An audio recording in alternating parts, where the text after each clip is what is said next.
Hey everyone and welcome to Storytime. My name is Jake and today we are going to be looking at the subreddit r/entitledparents. So let's sit back, relax and enjoy some Reddit stories. You're going on vacation? Take my kids with you. My boyfriend's cousin, his paternal uncle's daughter, has 4 children. Each of her kids is the personification of the word bratty. The said cousin refuses to discipline them and constantly makes excuses for their behaviour. She's also very judgmental of our decision to not have children. She has often made some snide comments towards me, implying that I'm the selfish person who is depriving my boyfriend of the joys of raising children. For these reasons, and for her generally entitled behaviour, my boyfriend had cut ties with her. However, when he and I visited his parental home 3 days ago for his parents' anniversary celebration, we ran into her again. My boyfriend's dad had urged him to use this occasion to mend bridges with the cousin. So we both tried to make nice and engaged in small talk with her. During our conversation, boyfriend mentioned that we were leaving for Melbourne for vacation in a few days. At this, cousin's eyes lit up. "Oh, that sounds like so much fun," she said. "My husband and I haven't gone anywhere since our honeymoon." She whined some more about how hard it is for them with 4 kids. If only they could afford such luxuries, etc, etc, etc. I could tell where this was going. My boyfriend probably felt sorry for her and, being the kind and generous soul that he is, offered to buy them a weekend in a resort in Mount Abu, a hill station in the Indian state of Rajasthan. I'm sorry if I butchered that. His cousin, her face scrunched up. "That's nice, but why can't you just take us to Melbourne with you?" My boyfriend, getting a bit annoyed but still patient. "Well, we want to spend some time alone together. Plus, we'll be meeting some close friends there. Besides, Mount Abu is a beautiful place. Your kids will love it." The cousin, in the annoying Karen tone, "I still don't see why you can't take us to Australia. You're being so selfish, going on this great trip and sticking your family with a cheap weekend getaway." My boyfriend's mum steps in. "Sandra, he's making a very generous offer. Either take it or leave it." The cousin, wearing the expression that morons wear when they think they've had a bright idea. "Oh, I know. Why don't my husband and I go to Mount Abu and you can take our kids to Melbourne?" What? "It's a great idea. The kids can have fun in Melbourne with you two, and my hubby and I can enjoy a peaceful weekend. This way, the kids can actually spend some time with their uncle. You never make time for them." I'm offering for the last time. It's either the weekend in Mount Abu or nothing at all. And why the hell would we ruin our vacation taking care of your kids? "How can you say that? My kids are so well behaved. You'll have so much fun spending time with them. Besides, my husband and I could really use some quiet time together. You and OP don't have any responsibilities. You have no idea how hard it is to raise 4 kids. You can afford this trip. I don't see why you won't share it with family. One more word and you're losing my Mount Abu offer." On hearing this, the cousin shut up. We all had dinner together and she was mercifully quiet. If only her kids had followed her example. You'd think this would be the end of it, but no. We had seriously underestimated her dedication to her Karen-ness. This morning, cousin showed up at my apartment with the kids in tow. I was shocked to see her, of course, and asked if something was wrong. She smiled and said, "I'm just here to drop the kids off. You're leaving tonight, right?" After taking a second to recover from the shock, I asked, "Did you fall and hit your head on something? We told you we weren't taking your kids with us. What part of that did you not understand?" She then tried to convince me that my boyfriend had called her later on and had agreed to take her kids.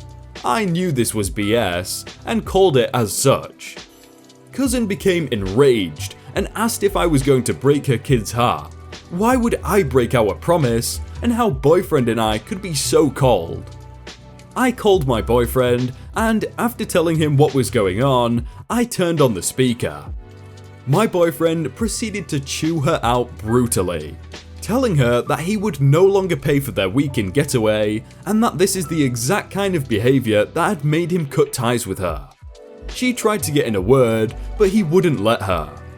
Cousin took her kids and stormed off. Boyfriend and I are having a laugh over this, and we are still wondering what made her think that this plan would ever work. Wait, what do you mean? So, if I take my kids and I just dump them off at someone else's house, it won't work and they won't take them on holiday with them? What?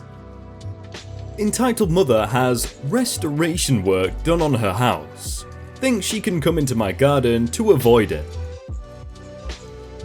Necessary backstory. This happened a few days ago, when I was home alone after school had ended. I'm 15, but look 18, with my height and deep voice. The entitled mother had moved into the house next door, and I had only seen her and her kids once before. EM, entitled mother, delusional, YK, young kid, male, TN, teenager, male, and me, duh. So it's 11 AM and I'm playing on my Xbox in the living room, which backs onto the garden through a glass door. I had the curtains drawn so the sunlight didn't make me blind and I could see what I was doing. With headphones on, I was happily playing games when I hear talking outside. I assumed it was next door coming through the open window, but a few minutes after, I heard knocking on the glass door. I pulled off my headphones, and the knocking continued. I pulled back the curtains, and saw the entitled mother relaxing on my parents' sun lounger, the young kid terrorizing my cat, and the teenager on his phone, as far away from the house as possible. The teenager was chill, I found out later, but young kid and entitled mother were both mental. Here is the exchange following my opening of the door. Me saying the first thing that came into my head, "What the heck?" The entitled mother looks up. "Don't say that in front of my children." The teenager said, "I told you someone was home, Mum." "Why are you in my garden and how did you get in?" "Well, there is work being done on my house and my kids need space to play."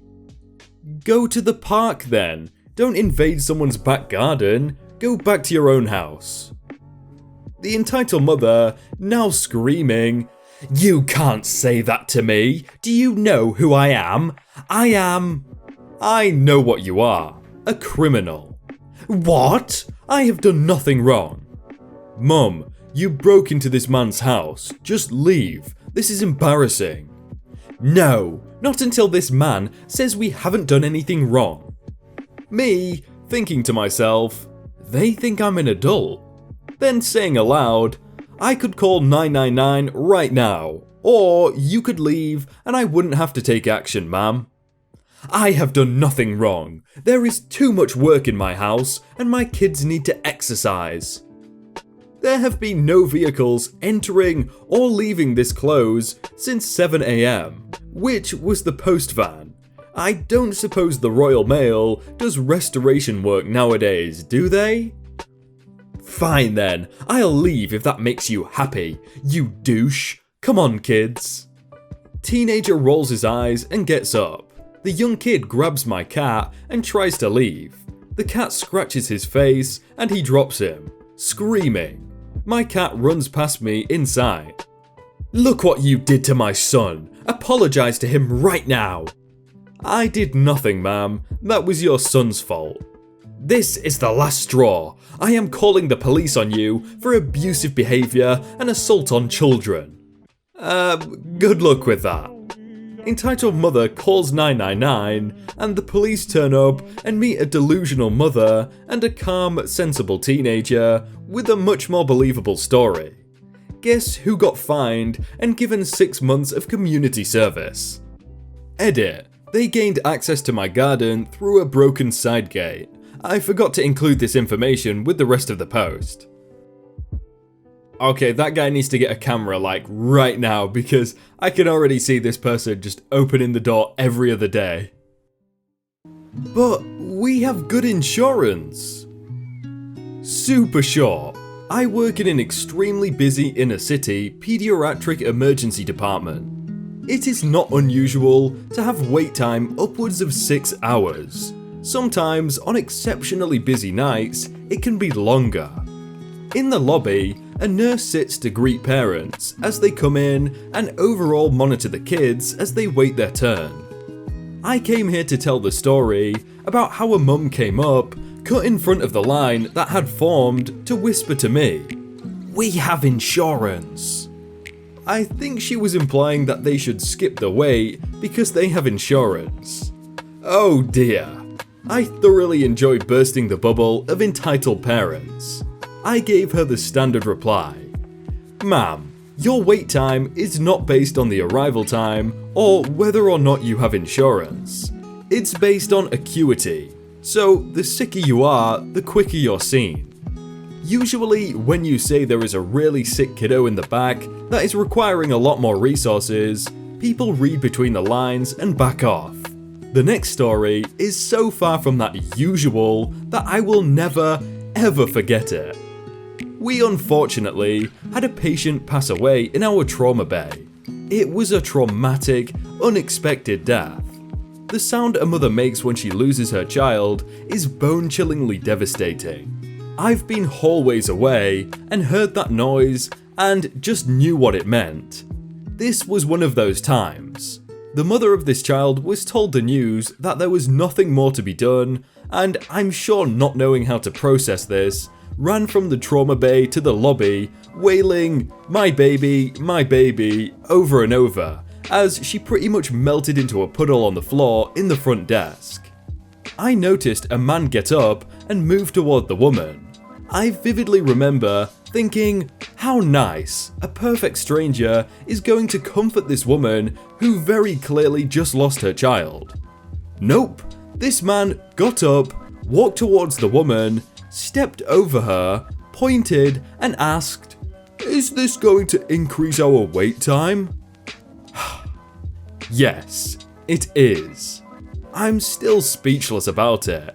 His child was not having anything remotely resembling an actual emergency. He could have left at any time and been totally fine. I just hope that the woman couldn't hear him and, if anything, remembers the compassion given to her by the medical team. Wow. I don't think I can comment on that. That was just sad. Grown woman can't be bothered to go to work. Boss says tough. Woman has mummy phoned to tell them she is not going to work. Didn't happen to me, my boss told me about it.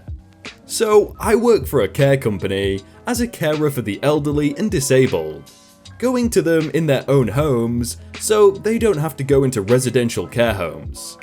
At the moment, we have a lot of carers calling in sick for BS reasons. This is really bad because all of these care calls need to be covered, otherwise it is a safeguarding issue. You also have to be 18 plus to do this job. These are very vulnerable people we work with. As one would expect, this job can be physically and emotionally draining, and we all have days where we just can't be bothered to go to work. But we do it because these people need our care. So a few days ago, my manager, who was on call, gets a phone call from one of the carers, essentially saying that she can't really be bothered to go to work the next day. So is it possible to get her care calls covered? My manager says no way in hell. We are already 4 carers down and can't allow you to have a day off because you can't be bothered to go to work. This carer huffs and puffs, but eventually just goes, "Okay, see you tomorrow." My manager thinks that's the end and continues what she was doing. But this is r/entitled parents, so of course that wasn't the end. About half an hour later, she gets another phone call. this gal told her mummy that the mean boss lady wouldn't give her the day off. This woman started shouting at my manager down the phone, saying, "This is the carer's mum. She is too sick to work today, so she is not going to work, and that is that," and just hangs up the phone. So my manager then had to somehow try to get these care calls covered so that our extremely vulnerable clients weren't left without care. My boss won't tell me who it was, but I have my theories. Bloody hilarious that a grown woman got her mummy to tell off her boss. So pathetic. Oh, I just pray that she was fired for this, because I would not want to employ someone like that. They deserve to be fired. Hey everyone, I hope you all had a really good day and that you enjoyed that video. If you want to check out some other videos, then click on screen right now, or check out the playlist down below. If you enjoyed that video, then please do leave a like. And if you want to submit your own stories, then you can do so by joining the Discord in the top link in the description. But thank you so much for watching, and I will see you very soon.